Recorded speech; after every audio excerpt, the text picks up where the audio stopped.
You've probably heard it said that Christianity is a Western religion, a story of Europe and its journey across the Atlantic.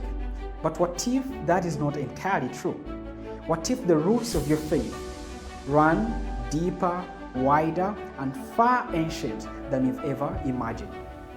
Let's go back in time on a journey that will challenge everything that you thought you knew about the origins of Christianity in Africa. We are going to uncover a hidden chapter of history, one that places Africa not just as a passive recipient of faith, but as a vibrant intellectual powerhouse that actually shaped the very core of the Christian mind. Let's dive right in. Before the birth of Christianity, Africa was already known to be a place that many people used to go to seek refuge, mostly the Jews that lived in Judea. And it is not surprising that in the Gospel, we are told that Christ and his family, they go down to Egypt, fleeing from Herod, who was looking for Jesus to kill him.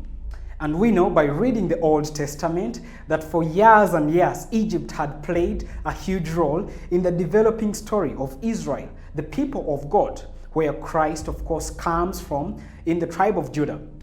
But anyway, a few years later, the young Jewish carpenter, Jesus of Nazareth, starts his ministry at 30 years old.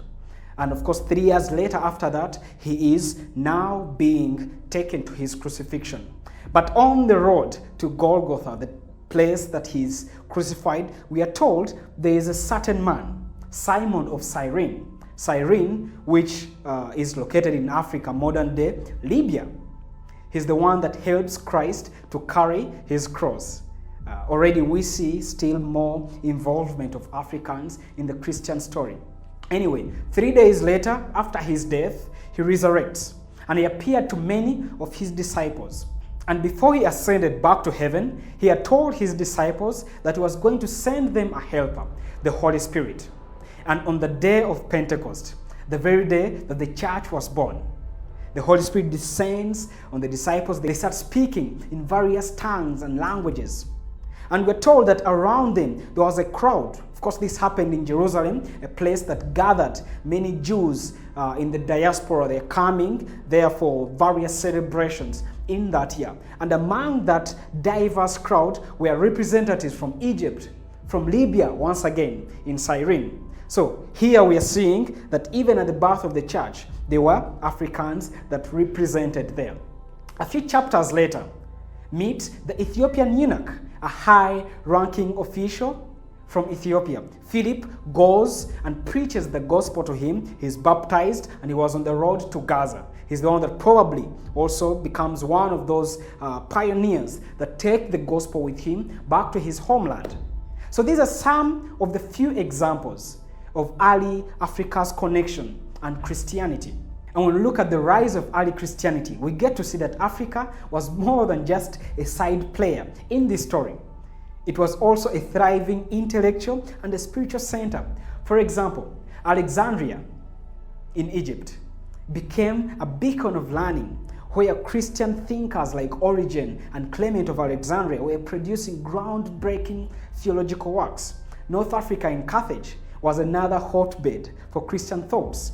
People like Tertullian and Cyprian were also contributing to the development of Christian doctrine at large, things that later spread to the known world by then. So many people usually think that Christianity spread westward, but actually that isn't true. The spread of Christianity was an east and south spreading. And also Christianity wasn't confined just to the city centers. It later spread to the inland, where various communities and monasteries and shelters started to arise. Still talking about the intellectual contribution of many African thinkers. So during this period, these brilliant thinkers were battling with these profound questions. Questions about God, questions about humanity and the world. For example, we talked about Origen earlier. Arguably the first Christian theologian who did a lot of commentary on the Bible that shaped and that was used by various churches and places for a long time.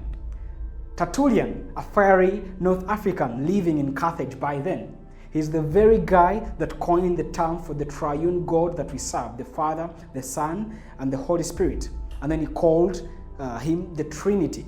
And then lastly, Cyprian, by then the Bishop of Carthage, who developed the idea of church councils as a way to settle these disputes that were arising in various places and to really clarify the Orthodox church doctrine. Saying all of that, we get to see that the contributions of Africa to the development of Christianity is undeniable. Yet unfortunately, this rich history has largely been forgotten, painting Christianity as just a Western phenomenon. The rise of Islam, the transatlantic slave trade, and the European colonial movements all contributed to the obscuring of Africa's involvement and Africa's contribution to the Christian narrative. But of course, that isn't the truth.